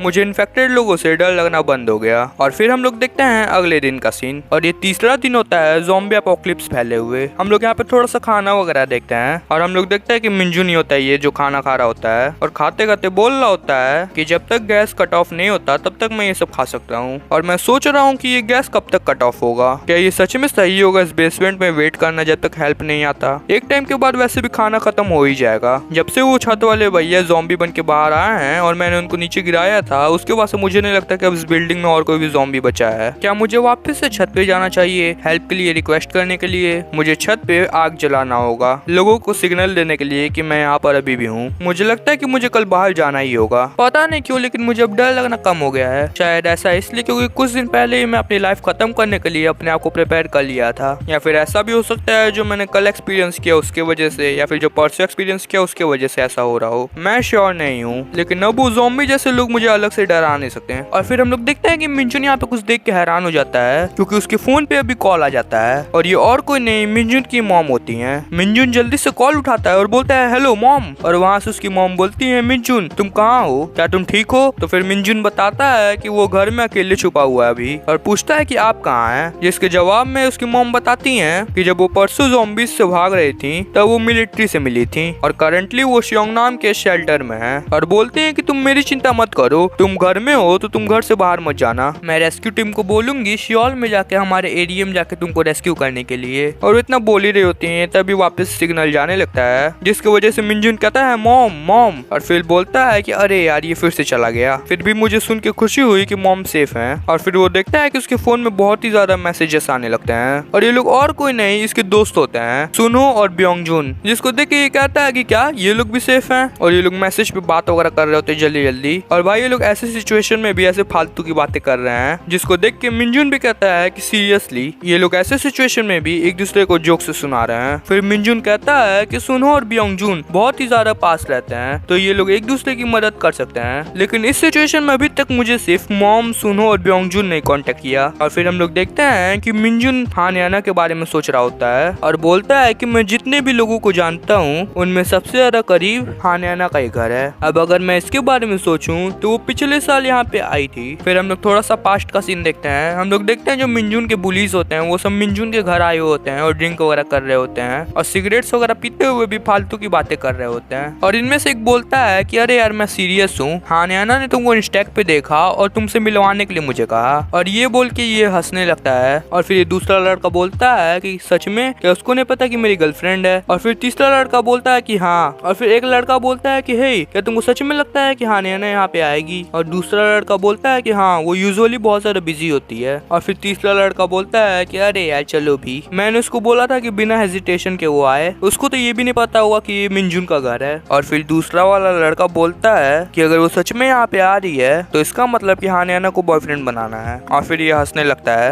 और फिर ये तीसरा वाला लड़का बोलता है मैं भी इसी की तलाश में था, उसके इंस्टेक फोटोज बहुत ही ज्यादा अच्छे लगते हैं देखने में। और फिर ये जो मिंजुन का बुली होता है ये बोलता है हे चांगमिन, अगर वो यहाँ पे आ रही है तो मुझे लगता है कि ये अच्छा अपॉर्चुनिटी है, तुम इसके लिए तैयार हो ना? और इसका जो दूसरा वाला दोस्त होता है वो बोलता है कि तुम डीमन, तुम उसको बेच रहे हो जबकि वो तुम्हारे साथ मिडिल स्कूल से पढ़ती आ रही है, लेकिन क्या सच में हानयाना यहाँ पे आएगी भी? और फिर ये जो उसका दूसरा वाला दोस्त होता है ये बोलता है कि अगर मैं उससे सच में फ्लर्ट करने का ट्राई करते हुए पकड़ा गया तो मैं सच में बहुत बड़ी मुसीबत में पड़ जाऊंगा। फिर इसका दोस्त बोलता है कि किसको फर्क पड़ता है। फिर मिंजुन का जो बुली होता है वो अपना फोन देखते हुए बोलता है कि हे हानयाना ने मुझे कांटेक्ट किया, वो यहाँ पे सच में आ रही है। और ये सुन के इसके जो दोस्त वगैरह होते हैं वो हंसने लगते हैं और बोलते हैं कि क्या वो सच में यहाँ पे आ रही है? और ये सुन के मिंजुन भी थोड़ा शॉक हुआ होता है। फिर जो इसका एक दोस्त होता है वो बोलता है कि मैं बाहर जाता हूँ और फिर उसको अंदर लेकर आता हूँ। और फिर हम लोग देखते हैं कि हानयाना यहाँ पे आ जाती है और फिर वो देखते हैं कि ये सब यहाँ पे आराम से बैठे हुए होते हैं और हंसी मजाक कर रहे होते हैं। और फिर ये जो उसका बुली होता है वो बोलता है कि चलो आओ भी अब अंदर। और फिर इसका बुली बोलता है कि मिंजुन का घर बहुत ही ज्यादा अच्छा है ना? और फिर ये हंसने लगता है। और वैसे ये चैंगमिन है जिसके बारे में मैंने तुमको बताया आया था। तुम दोनों एक दूसरे को इंस्टेक्ट से जानते हो है ना, चलो एक दूसरे को हाय बोलो। और इतना बोल के हंसने लगता है और ये यही सब बोल ही रहा होता है। तब ये बोलती है कि है मैं जा रही हूँ। इसकी बात सुन के ये सब बोलने लगता है कि क्या तुम तो अभी अभी आई हो, तो इतनी जल्दी क्यों जा रही हो। और ये सुन के मिनजुन भी थोड़ा शॉक हो जाता है। और फिर हाना बोलती है कि यहाँ से बहुत ही गंदी सिगरेट्स की बदबू आ रही है और फ्लोर भी थोड़ा स्टिकी है। ये हाउस बहुत ही ज्यादा बुरा है और तुमने पहले क्यों नहीं बताया कि ये मिनजुन का घर होने वाला है। ये सच में बहुत ही ज्यादा अनोइंग है। और ये सुन के मिनजुन को भी बहुत ज्यादा बुरा लगा होता है। और फिर हम लोग वापस से प्रेजेंट में आते हैं और हम लोग देख रहे होते हैं कि अभी बैठ के टॉयलेट कर रहा होता है। मतलब कि भाई ये सब ये टॉयलेट करते हुए सोच रहा होता है। और फिर ये अपने मन में सोचता है कि क्या वो सेफ होगी। उसके डैड हॉस्पिटल डायरेक्टर हैं, तो पक्का उनके पास कोई ना कोई सॉल्यूशन जरूर होगा इस ज़ॉम्बी वायरस का। और फिर बोलता है कि भला मैं उसकी चिंता क्यों कर रहा हूँ ऐसी सिचुएशन में। और फिर बोलता है कि पक्का वो ठीक ही होगी क्योंकि वो अच्छे जगह पे रहती है। और तभी इसको एक आवाज आती है, कोई इसको आवाज देके बोल रहा होता है मिनजुन। और ये सुन के मिनजुन थोड़ा सा शॉक हो जाता है और दरवाजे की तरफ देखने लगता है और बोलता है कि अभी जस्ट अभी मुझे ऐसा लगा कि जैसे मुझे किसी ने बाहर से बुलाया है, क्या मैंने गलत सुना। और तभी फिर से आवाज आती है, मिनजुन क्या तुम अंदर हो, क्या तुम मेरे लिए दरवाजा खोल सकते हो, जल्दी करो।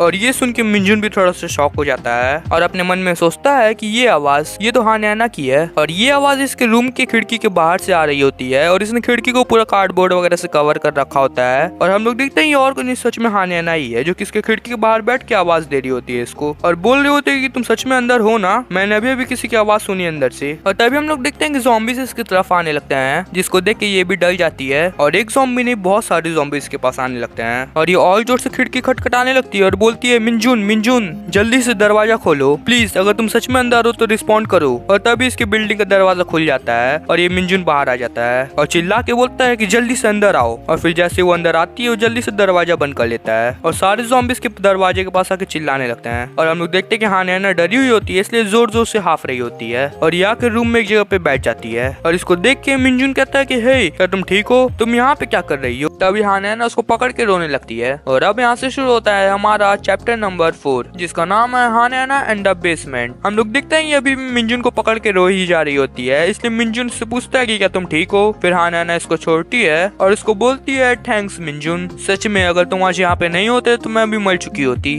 और ये सुन के मिनजुन ब्लश करने लगता है और ऐसे ही ब्लश करते हुए बोलता है कि सुन के अच्छा लगा, वैसे अब तुम सेफ हो। और इसके ऐसा बोलने के बाद हाना का नजर जाता है उसी विंडो पे जिस पे बैठकर ये पहले चिल्ला रहे थे। ये देखते कि ये पूरा कार्डबोर्ड से कवर कर रखा होता है मिनजुन ने। और ये देख के ये मिनजुन से कहती है कि तुम अभी यहीं पे थे ना। और मिनजुन कहता है कि हाँ। फिर मिनजुन इसको बताता है कि उसकी मॉम 3 दिन पहले वर्क के लिए गई थी और तब से वो लौटी नहीं है और मैंने किसी तरह से उनसे कांटेक्ट किया और मुझे पता चला कि वो अब ठीक है। उन्होंने कहा कि वो मिलिट्री से मिल गई थी जिसकी वजह से उनको सेफ जगह पे पहुंचा दिया गया। और ये सुन के हाना बोलती है कि ओह सुन के अच्छा लगा। और ये अभी भी उसी विंडो को देखे जा रही होती है। और फिर मिनजुन इससे पूछता है कि हाना तुम्हारे पेरेंट्स कहाँ हैं। और ये सुन के हाना इसको बताती है कि जब आखिरी बार इसकी डैड से इसकी बात हुई थी तो उनकी आवाज सुन के इसको लग रहा था कि वो सेफ जगह पे होंगे अभी। और अगर मैं अभी बात करूँ अपने मॉम की तो मुझे लगता है कि मेरे मॉम और डैड दोनों ही अभी अच्छी जगह पे होंगे। और तभी इसकी नजर आती है नीचे खाने की तरफ, जिसको देखकर ये बोलती है कि मिनजुन क्या तुम्हारे पास थोड़ा पानी है, अगर है तो क्या तुम मुझे दे सकते हो थोड़ा, मैंने बहुत दिनों से एक भी घुट पानी नहीं पिया है। जिसके बाद मिनजुन कहता है कि हाँ रुको देता हूँ अभी। और फिर हाना बोलती है कि तुम्हारे घर पे भी पावर है तो क्या मैं अभी अपना फोन चार्ज कर सकती हूँ। और ये लोग यही सब बातें वगैरह कर रहे होते हैं। और फिर हम लोग देखते हैं थोड़ी देर बाद का सीन। हम लोग देखते हैं कि हाना 3 बॉटल खत्म कर चुकी है पानी के और ये अभी भी बैठ के पिए ही जा रही होती है पानी। और ये देख के मिनजुन अपने मन में सोच रहा होता है कि सीरियसली ये और कितना पानी पिएगी। और फिर मिनजुन उसको देख के सोचता है कि अगर हम लोग को साथ में सरवाइव करना है तो हम लोगों को चीजों का ध्यान रखना होगा कि वो जल्दी खत्म ना हो। और इसके अलावा अगर पानी कम्प्लीटली कट ऑफ हो गया तो हम लोग के लग जाएंगे। लेकिन फिर भी ये अपनी लाइफ को रिस्क में डालकर यहाँ पर आई है। और फिर मिनजुन इससे कहता है कि ये ना क्या तुम अपने घर से यहाँ पर आई हो और तुम मेरे ही घर पे क्यों आई हो। और इसके जवाब में हाना कहती है कि नहीं वो अपने घर से नहीं आई है, वो पूरे टाइम बाहर कहीं छुपी हुई थी। और ये सुन के मिनजुन भी थोड़ा सा शॉक होता है। और फिर आगे हाना बताते हुए बोलती है कि 3 दिन पहले जब मैं अपने अपार्टमेंट के पास तुमसे मिली थी उसके बाद जब तुम चले गए तो मैं अपने घर पर गई और कपड़े वगैरह चेंज करने के बाद मैं थोड़ा बाहर घूमने के लिए निकली थी। लेकिन तभी मैंने देखा था कि सारे लोग चिल्लाते हुए कहीं भागते हुए जा रहे थे। तो मैंने भी बिना कुछ सोचे भागना स्टार्ट कर दिया और आखिर में मैं एक शॉपिंग कॉम्प्लेक्स के बगल में एक सीढ़ियों के पास जाके छुप गई। और फिर हाना इसको बोलती है कि मैं वहाँ पे इंतजार करते रही ये सोच की कोई ना कोई मुझे रेस्क्यू करने के लिए आएगा ही, लेकिन कोई नहीं आया। और इसकी यही सब बात सुन के मिंजुन से कहता है कि प्लीज मुझे ये मत बोलना कि तुम वहाँ पे पूरे टाइम अकेले रही थी। और इसकी बात सुन के हाना इसको बोलते है कि वहाँ पे एक सीढ़ियों के बगल में एक डोर था जो कि अनलॉक था। वो दरवाजा एक छोटे से रूम का था, जो बिल्डिंग का अंदर का दरवाजा था वो तो बंद था, इसलिए मेरे पास कोई और ऑप्शन नहीं था। मैं वही जाके छुप गई और लकीली उस रूम में एक वाटर बॉटल था, तो मैं उसकी मदद से थोड़ा सर्वाइव कर पाई। लेकिन तीसरे दिन पे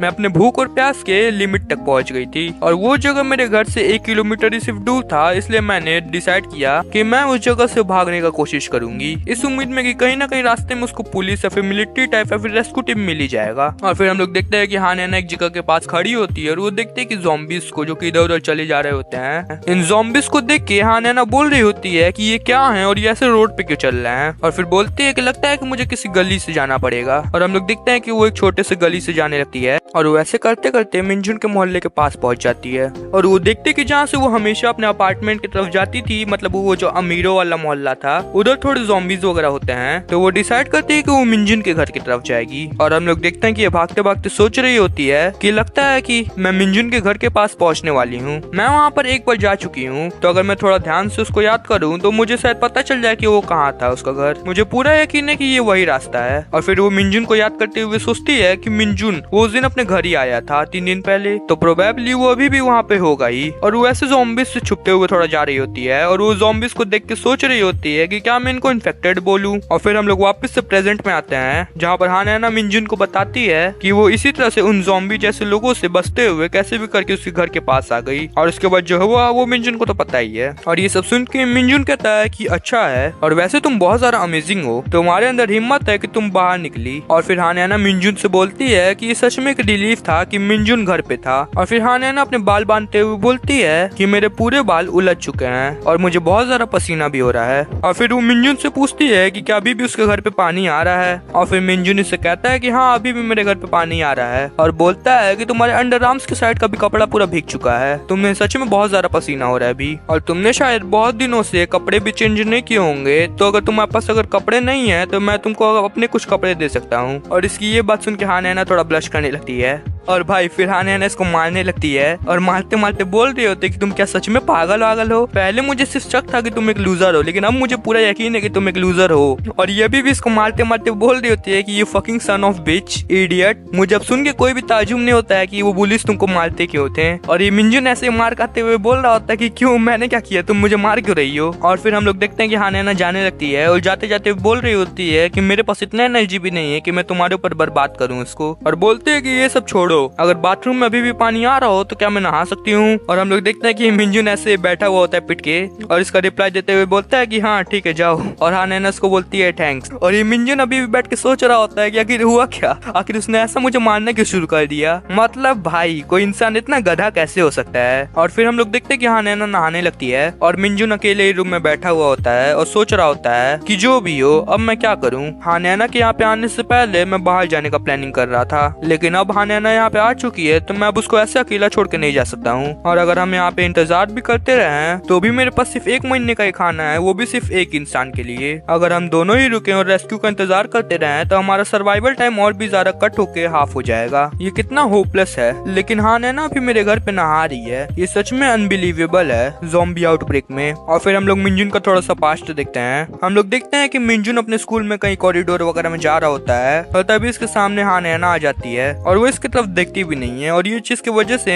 मिंजुन नरेट करते हुए बोलता है कि स्कूल के टाइम पे तो वो मुझसे आई कांटेक्ट भी नहीं करती थी, वो मुझे किसी कीड़े मकोड़े की तरह ट्रीट करती थी। और मिंजुन बैठ के यही सब सोच रहा होता है, लेकिन तभी हाना दरवाजा खोलती है बाथरूम का और हल्का सा बाहर आते हुए बोलती है कि हे मिंजुन, क्या तुम मुझे थोड़े से कपड़े दे सकते हो, मैं ये सेम कपड़े 3 दिनों से पहनी हुई हूँ, मुझे इन्हें धोना है। और इसकी ये बात सुन के मिंजुन हड़बड़ा जाता है और बोलता है ऑफ कोर्स, क्या तुमको टी शर्ट और पैजामा और पैंट्स चाहिए, और या फिर शॉर्ट्स या फिर लॉन्ग पैंट्स फ्रेंड्स। और पीछे से हानैना बोलती है कि जो भी हो मुझे दो, तुम्हारी हाइट ज्यादा नहीं है इसलिए मेरे ख्याल से तुम्हारे सारे ही कपड़े मुझे आ जाएंगे। और ये ऐसे ब्लश करते हुए अपने कुछ कपड़े देता है हानैना को। और उन कपड़ों को लेने के बाद हानैना कहती है कि ये तो बहुत ही अजीब स्मेल कर रहे हैं, क्या तुम्हारे पास कुछ और नहीं है? जिसको सुन के मिंजुन कहता है कि मेरे पास है तो, लेकिन वो भी ऐसे ही है। जिसको सुन के हानैना कहती है कि ठीक है छोड़ो मैं यही पहन लेती हूँ। और फिर हानैना इसको पहन लेती है और बोलती है कि ये बहुत ही ज्यादा अजीब स्मेल कर रहा है, मुझे ये स्मेल सिर्फ तब तक ही झेलना होगा जब तक मेरे कपड़े सूख नहीं जाते हैं। और फिर ये मिंजुन को कहती है कि क्या तुम फेब्रिज या फिर ऐसा ही कुछ नहीं स्प्रे कर सकते हो इन पे?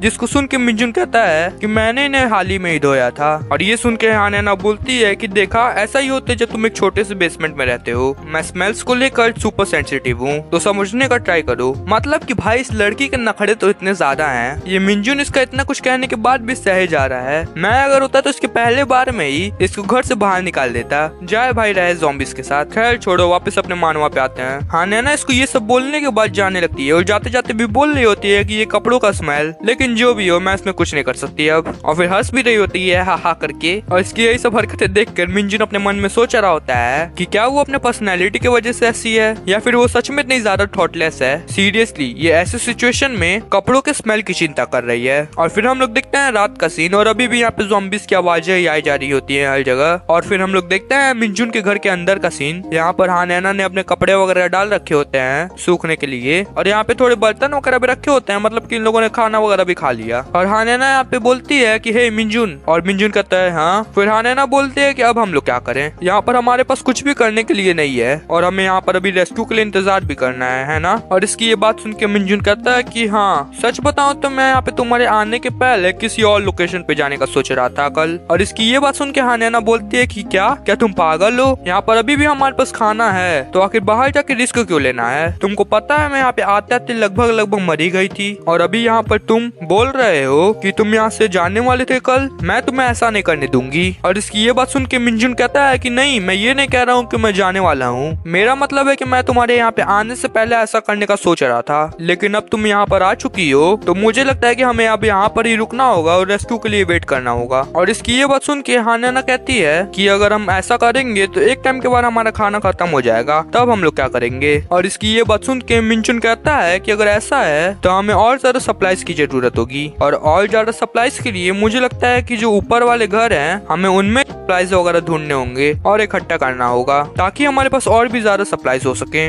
लेकिन सच बताऊं तो जो सबसे ऊपर वाला रूम है उसको छोड़ के और जितने भी रूम्स हैं उसके लिए मैं 100% श्योर नहीं हूँ कि वहाँ पे और ज्यादा इन्फेक्टेड लोग नहीं हैं। और धीरे धीरे करके जो दूसरे बिल्डिंग से जो चिल्लाने की आवाजें आ रही हैं वो टाइम के साथ साथ कम होती जा रही हैं। अगर हमारा खाना कम्प्लीटली खत्म हो गया तो मुझे लगता है कि हमें बाहर जाना ही होगा। और ये सुन के हानैना थोड़ा सा शॉक हो जाती है और फिर खड़ी होती है और बोलती है कि नहीं, मैं बाहर नहीं जाने वाली हूँ। और इसके जवाब में मिंजुन कहता है कि हम यहाँ पर भी तो हमेशा नहीं रुक सकते हैं ना, अगर हमारा खाना खत्म हो जाता है तो हमें ना चाहते हुए बाहर जाना ही पड़ेगा, वरना हम लोग इसी घर में भूख से मर जाएंगे। और इसकी ये बात सुन के हानैना बोलती है कि हम इसके बारे में तब सोचेंगे जब ये टाइम आएगा, और वैसे भी तुम तो अभी तक बाहर भी नहीं गए हो है ना, इस मोहल्ले से बाहर निकलते ही तुम्हारा माइंड चेंज हो जाएगा। वो ज़ॉम्बी जैसे लोग बहुत ज्यादा डेंजरस हैं और वो बहुत ज्यादा टेरिफाइंग भी हैं। मैं सिर्फ 1 किलोमीटर से ही यहाँ पे आते आते लगभग मरी गई थी। और इसकी ये बात सुन के मिंजुन कहता है कि 1 किलोमीटर बहुत ज्यादा दूर होता है, तुम उतने दूर से इतना सेफली आ चुकी हो तो शायद हम लोग और भी जगहों पे भी जा सकते हैं उन लोगों को अवॉइड करके। और फिर हानैना कहती है कि क्या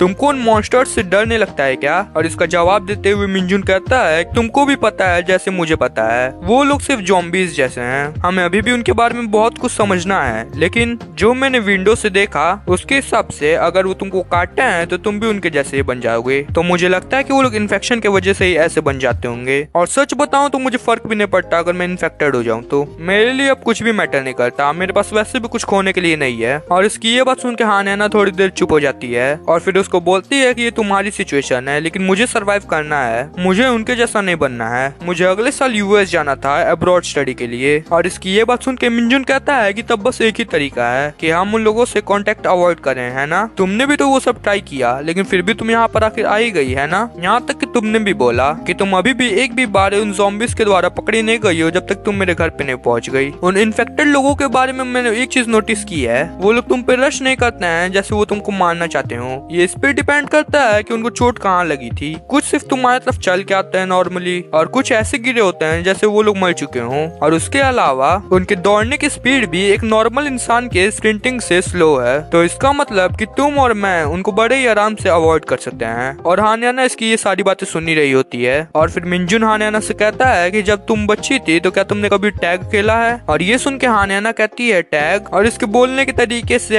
मिंजुन समझ जाता है कि इसको नहीं पता है उसके बारे में। तो ये इसको बोलता है कि तुमको बस ऐसा सोचना होता है कि वो एक टैग वाला गेम है। ये सोचते हुए कि तुम वो गेम खेल रही हो, ऐसे करते हुए अगर तुम उनको डॉज करती हो तो तुमको थोड़ा सा एक्साइटिंग भी फील होगा। और इसकी ये बात सुन के ये भी कहती है कि तू थोड़ा सा पागल है क्या, इस चीज को टैग गेम कहना, क्या ये जोक है? मैं सच में डरी हुई हूँ, ठीक है, तो ऐसी फालतू की चीजें मत बोल मुझे। और ये सुन के मिंजुन कहता है सॉरी। और फिर यहाँ हान्याना कहती है कि जो भी हो मैं अब सोने जा रही हूँ, क्या तुम मुझे थोड़े ब्लैंकेट्स वगैरह दे सकते हो। और फिर ऐसे महारानियों की तरह लेट जाती है और बोलती है कि मैं बहुत दिनों से अच्छे से सोई नहीं हूँ, इसलिए मुझे अभी बहुत ज्यादा नींद आ रहा है। और बेचारा मिंजुन उसको चुपचाप से देख रहा होता है। और फिर हम लोग देखते हैं थोड़ी देर बाद मिंजुन बिस्तर वगैरह लगा देता है और हान्याना इसको बोलती है कि हे क्या तुम पागल हो गए हो, क्या तुम मेरे बगल में सोने का ट्राई कर रहे हो। और इसकी ये बात सुन के मिंजुन कह रहा होता है हाँ। और फिर हान्याना इसको बोलती है कि तुम वहाँ जाके सो। और भाई ये इसको बाथरूम के दरवाजे के सामने जाके सोने को कह रही है। मतलब बेचारा मिंजुन अपने ही घर में बाथरूम के दरवाजे के सामने जाके सोएगा। और मिंजुन इसकी ये बातें सुन के कहता है कि हे चलो भी ये मेरा घर है, तुमको पता है ना, बाथरूम के डोर के बाहर जाके सोना बहुत ज्यादा हो जाएगा। और फिर हान्याना बोलती है कि क्या, ठीक है मैं समझ गई। और भाई हम लोग देखते हैं कि खुद ही बाहर जाने लगती है और बोलती है कि मैं भूल गई थी कि मैं बस एक अनइनवाइटेड गेस्ट हूँ,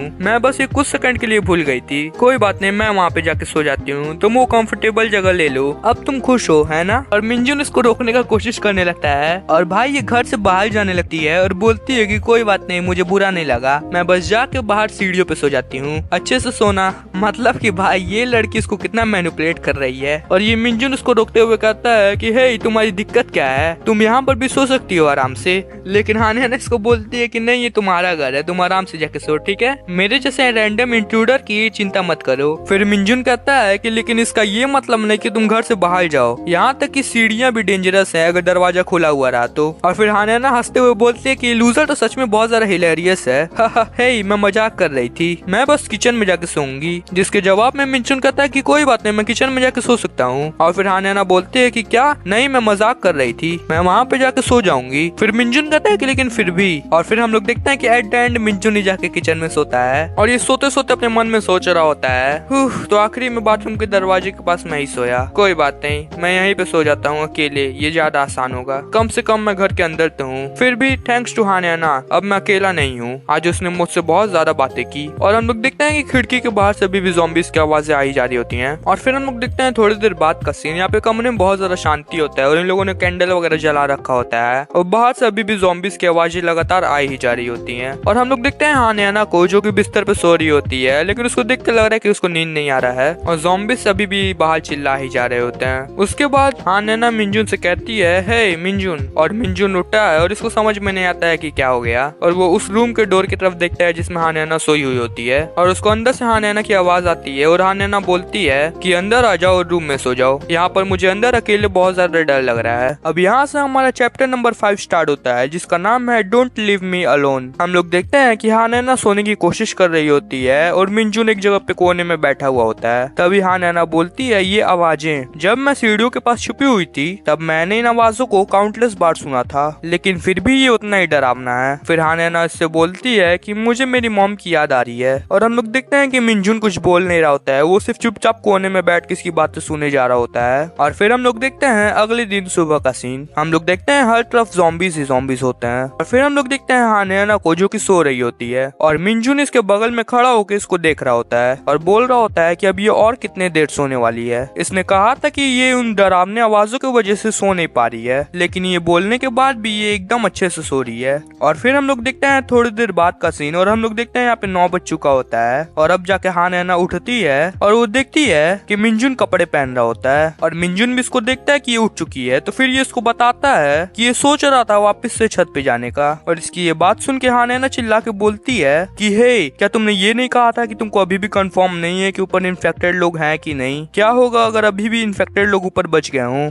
और इसकी ये बात सुन के मिंजुन कहता है कि मैं ठीक रहूंगा, अगर ऊपर वहाँ पे इन्फेक्टेड लोग हुए भी तो मैं उनको अवॉइड करूंगा, क्या तुमको भी मेरे साथ चलना है। और इसकी ये बात सुन के हान्याना कहती है कि नहीं, क्या तुम पागल हो चुके हो, मैं नहीं चलने वाली तुम्हारे साथ। फिर मिंजुन कहता है कि ठीक है तब मैं अकेला जाता हूँ, तुम यहीं पे रुकना। और हानैना कहती है हाँ ठीक है। और फिर हम लोग देखते हैं कि मिंजुन ऊपर जाने लगता है और जाते टाइम वो नोटिस करता है कि जो बिल्डिंग का मेन डोर था उस पे क्रैक आ चुका होता है। और वो देख के मिंजुन भी सोच रहा होता है कि यहाँ पे ये डोर के ग्लास पे क्रैक कैसे आ गया। और फिर अपने मन में सोचता है कि लगता नहीं कि ये बहुत ज्यादा टाइम तक टिकेगा, वैसे भी ये है तो सिर्फ एक ग्लास ही ना। और फिर हम लोग देखते हैं कि वो वापस से ऊपर जाने लगता है और वो सीढ़ियों पे जा रहा होता है, लेकिन तभी उसके पीछे से आवाज आता है कि ये बहुत बुरा स्मेल कर रहा है, जिसको सुन के ये पीछे देखता है और ये देखता है कि ये और कोई नहीं हानैना होती है, जो कि इसके पीछे पीछे ही सीढ़ियों पे ऊपर आ रही होती है। और ये ऊपर आते बोल रही होती है कि मुझे बहुत ज्यादा बुरी फीलिंग आ रही है इसके बारे में। इसको देख के मिंजुन कुछ नहीं बोलता है। और फिर हम लोग देखते हैं छत का सीन। हम लोग देखते हैं कि छत पे वो जो लड़के का रूम होता है वो मिंजुन वहाँ पे गया हुआ होता है और वो वहाँ पे जो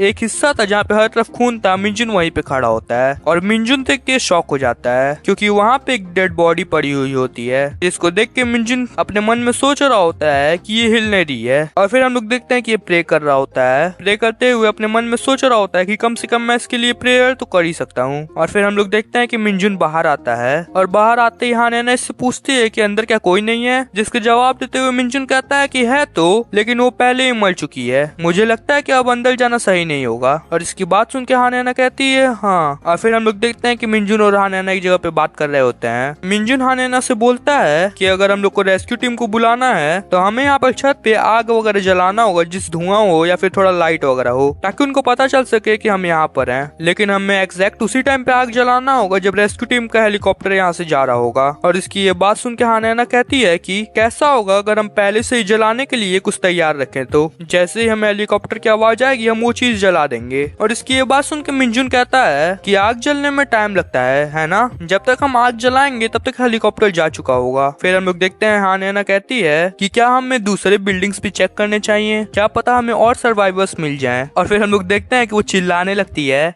और बोलती है हेलो क्या कोई यहाँ पर है आसपास की बिल्डिंग्स में। इसकी ये हरकत देख के मिंजुन इसको रोकने लगता है और बोलता है कि अगर तुम ऐसे चिल्लाती रही तो आसपास जो इन्फेक्टेड लोग हैं वो तुम्हारी आवाज सुन के यहाँ आ जाएंगे। और इसका जवाब देते हुए हानैना कहती है कि वो यहाँ पर ऊपर नहीं आ सकते हैं, है ना। और फिर मिंजुन इससे कहता है कि शायद तुमको पता नहीं है, लेकिन जो एंट्रेंस डोर का जो ग्लास है वो ऑलरेडी थोड़ा सा क्रैक हो चुका है, तो मुझे नहीं लगता कि इन्फेक्टेड लोगों के लिए उसको तोड़ना मुश्किल होगा। फिर हम लोग देखते हैं थोड़ी देर बाद का सीन मिंजुन के घर का और हानैना मिंजुन से कह रही होती है हे मिंजुन तुम्हारा MBTI क्या है। और भाई ये MBTI क्या है मुझे भी नहीं पता है, चलो वापस मानवा पे आते हैं। मिंजुन इसकी बात सुन के कहता है MBTI मैंने अभी तक ये चेक नहीं किया है। और इसकी ये बात सुन के हानैना कहते हैं कि क्या तुमने अभी तक ये नहीं कराया, वाओ तुम पहले इंसान हो जिससे मैं मिली हूँ जिसने अभी तक MBTI टेस्ट नहीं कराया है, तब तो तुम इंस्टाग्राम भी यूज नहीं करते होगे, है ना, देख के तो ऐसा ही लगता है और अगर तुम करते भी होगे तो मैं तुमसे बेट लगा सकती हूँ कि तुम्हारे 50 फॉलोअर्स से ज्यादा नहीं होंगे और भाई ये ऐसे ही हंस रही है, तुम लोग ये मत कहना कि मैं क्या कर रहा हूँ, मैं बस इसकी तरह हंसने का कोशिश कर रहा हूँ, ठीक है। फिर आगे हानैना बोलती है कि तुम आखिर अपनी जिंदगी एंजॉय कैसे करते हो, क्या तुम्हारी कोई हॉबीज या फिर ऐसा कुछ नहीं है। और इसकी ये बात सुन के मिंजुन कहता है क्या हॉबीज, हाँ मुझे गेम्स खेलना पसंद है। और आगे हानैना बोलती है कि ओ गेम्स खेलना, तो तुमको आखिर किस तरह का गेम खेलना पसंद है। फिर मिंजुन उसको बताता है कि मैं बहुत सारे गेम्स खेलता हूँ, लेकिन आजकल मैं एक ज़ॉम्बी गेम बहुत ज्यादा खेल रहा हूँ जिसका नाम है रिज जी। और इसकी ये बात सुन के हानैना कहती है ओ एक ज़ॉम्बी गेम, लोल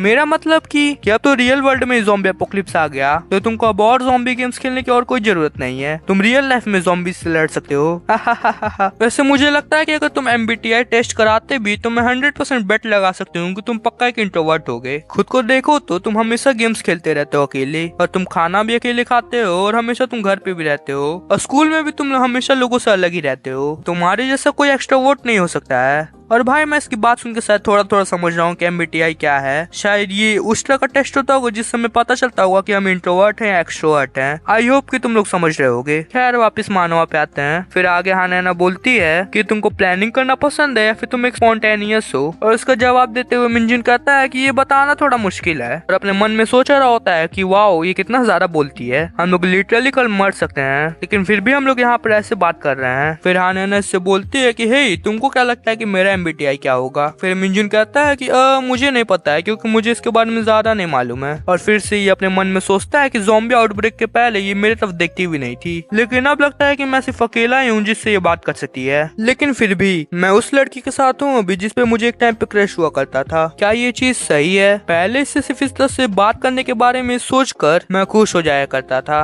और अगर कल दुनिया खत्म हो जाए और अगर हम लोग मर भी जाएं तो ये कुछ सरप्राइजिंग नहीं होगा। क्या इन सबको कुछ मतलब भी है? हम लोग बैकग्राउंड में देख रहे होते हैं कि हाने इसको कब से पैर से बुला रही होती है मिंजुन मिंजुन करके, लेकिन मिंजुन अपने ख्यालों की दुनिया में डूबा हुआ होता है। इसलिए भाई हाने इसको गुस्सा होके एक लात मारती है खींच का और बोलती है कि ओए क्या तुम मुझे इग्नोर कर रहे हो? तुम मेरा इतने देर से जवाब क्यों नहीं दे रहे हो? और ये सुन के ये बोलता है ओह सॉरी, मैं बस कुछ सोच रहा था। और इसकी ये बात सुन के हाने कहती है कि मैं यहाँ पे तुमसे बात कर रही हूँ, तुम अभी अपने ख्यालों में डूबे हुए हो, तुम सच में एक लूजर हो। अब हम लोग देखते हैं कुछ दिन बाद का सीन। हम लोग देखते हैं कि हाने यहाँ पे कुछ कॉमिक्स वगैरह पढ़ रही होती है और ये आवाज देके कहती है मिंजुन क्या तुमने कपड़े धो लिए? और हाँ मुझे भूख भी लग रहा है। और दूसरी तरफ हम लोग देखते हैं कि मिंजुन बैठ के कपड़े धो रहा होता है और अपने मन में सोच रहा होता है डैम इट, मैं पक्का इसको यहीं पे छोड़ दूंगा और अकेले यहाँ से भाग जाऊंगा। मतलब कि भाई इसको ये इसके घर में नौकरों जैसा रख रही है। और हम लोग देखते हैं मिंजुन अभी भी बोले जा रहा होता है कि आखिर मैं हूँ क्या, हाना का नौकर? तो उसको अपने कपड़े खुद धोना चाहिए। और वही हम लोग दूसरी साइड देखते हैं कि यहाँ पे मिंजुन का MBTI बताया जा रहा होता है, जो कि होता है क्लासिक MBTI टाइप। मतलब जो लोग अपने फीलिंग्स कभी भी खुलकर एक्सप्रेस नहीं कर पा रहे होते हैं उनको ये कहा जाता है। फिर हम लोग देखते हैं कि यहाँ पे मिंजुन अपने मन में सोच रहा होता है कि अब यहाँ पर इलेक्ट्रिसिटी नहीं है तो मुझे कपड़े वगैरह हाथ से ही धोने पड़ेंगे। थैंकफुली अभी भी हमारे घर में पानी आ रहा है तो हमारे पास जरूरत भर का पानी है, लेकिन हमारा इमरजेंसी फूड सप्लाई बहुत सारा कम हो चुका है। फिर हम लोग देखते हैं कि मिंजुन यहाँ पे बैग वगैरह लेके कहीं शायद जा रहा होता है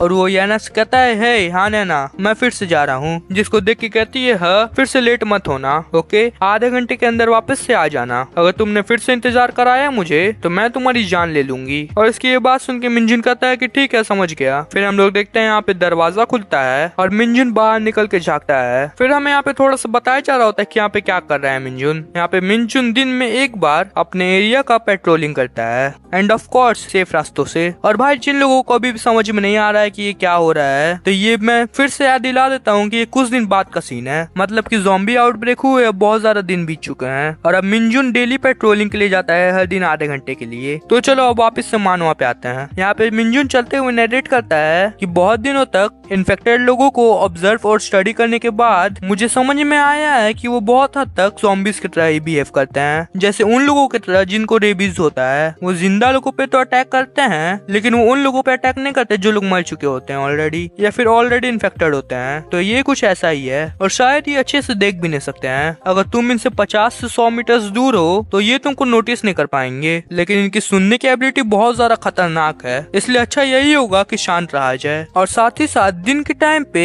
इन्फेक्टेड लोगों की संख्या 2 से 3 गुना कम होती है रात के मुकाबले। शायद उनको सनलाइट पसंद नहीं है इसलिए रात में बाहर आते हैं। इसका मतलब कि हम लोगों को रात में बाहर नहीं निकलना है, लेकिन इसका मतलब ये भी नहीं है कि दिन में भी ये सब एकदम सेफ है। ये दिन में भी शैडोज में तब तक ही रहते हैं जब तक ये अपने शिकार को देखते नहीं है। अगर इन्होंने अपने शिकार को देख लिया तो इनको सनलाइट से भी फर्क नहीं पड़ता है, ये हमारे पीछे पड़ ही जाएंगे। लेकिन इन इन्फेक्टेड लोगों की जो ट्रेट्स हैं ये बहुत ज्यादा सिमिलर है उस गेम से जिसको मैं खेला करता था। हो सकता है ये सिर्फ मेरा इमेजिनेशन हो लेकिन फिर भी ये बहुत ज्यादा सिमिलर है उस गेम के ज़ॉम्बीज से। हो सकता है कि मुझे ऐसा इसलिए लग रहा हो क्योंकि मैं हाल ही में ये गेम बहुत ज्यादा खेलता था। ये सिर्फ एक कोइंसिडेंस होगा, ऐसा हो ही नहीं सकता कि इन्फेक्टेड लोग उस गेम से रिलेटेड हो। और अगर ये लोग उस गेम से रिलेटेड हैं तब तो ये सिर्फ एक शुरुआत है और पक्का आने वाले टाइम में ये दुनिया खत्म हो जाएगी। फिर हम लोग देखते हैं मिंजुन का घर का सीन। यहाँ पर अकेले हानेना बैठी हुई होती है और बोल रही होती है मैंने सारे कॉमिक बुक्स पढ़ लिए, अब मैं बोर हो रही हूँ। फिर वो देखती है टाइम और वो टाइम देखने के बाद बोल रही होती है कि वो कमीना मिंजुन फिर से लेट हो गया। अब जैसे जैसे टाइम बीत रहा है वो मेरे बात मानना कम करता जा रहा है, लगता है उसको मुझे ट्रेन करना पड़ेगा थोड़ा। फिर ये नोटिस करती है कि बाहर से हेलीकॉप्टर का साउंड आ रहा होता है, जिसको सुन के ये बोलती है कि ये हेलीकॉप्टर का साउंड फिर से आज, लेकिन क्या फायदा। फिर हम लोग देखते हैं कुछ दिन पहले का सीन। हम लोग देखते हैं हेलीकॉप्टर आया हुआ होता है और हम लोग देखते हैं लोगों ने छत पे आग जलाया हुआ होता है जिससे धुआं हो रहा था, लाइट भी वगैरह आ रही होती है और ये लोग चिल्ला रहे होते हैं कि हे हमें बचाओ, हम लोग यहाँ हैं, हम लोग यहाँ हैं। लेकिन वो हेलीकॉप्टर इनको देखता तक नहीं है, जिसकी वजह से सोच रही होती है कि आग जलाने का कोई भी फायदा नहीं हुआ था छत पे। अब हम लोग वापस से प्रेजेंट में आते हैं और हम लोग देखते हैं अब थोड़ी देर बाद का सीन। हम लोग देखते हैं कि यहाँ पे बहुत सारा टाइम बीत चुका होता है और हम लोग देखते हैं कि हानैना भी एक जगह पे बैठी हुई होती है और इसको भी चिंता हो रहा होता है मिनजुन का। ये बोलती है कि ये मिनजुन ये अभी तक वापस क्यों नहीं आया, उसे गए हुए 1 घंटे से भी ज्यादा हो गया। प्लीज मुझे ये मत कहना कि उसके साथ कुछ हो गया है। क्या इन्फेक्टेड लोगों ने उस पर अटैक कर दिया है? सीरियसली जल्दी वापस आओ। पक्का जब वो आएगा तो मैं उसकी बहुत ज्यादा पिटाई करने वाली हूँ। जब तक उसकी पिटाई नहीं होती है तब तक ये कमीना सुनता नहीं है किसी की। बाहर इतना ज्यादा डेंजरस है तब भी वो हमेशा बाहर क्यों जाता रहता है। अगर वो कल से फिर से बाहर जाने का ट्राई किया तो मैं उसकी टांगे तोड़ दूंगी। अब हम लोग देखते हैं यहाँ पे थोड़ी देर और बाद का सीन। हम लोग देखते हैं कि यहाँ पे सूरज डूबने वाला होता है और यहाँ पे मिनजुन अभी तक वापस आया नहीं होता है और यहाँ पे हानैना हम लोग देखते हैं यहाँ पे बैठी हुई होती है और इसके आंखों से आंसू आ रहा होता है और ये ऐसे ही हल्का हल्का रोते हुए बोलती है मिनजुन प्लीज तुम मरे नहीं ना हो, है ना?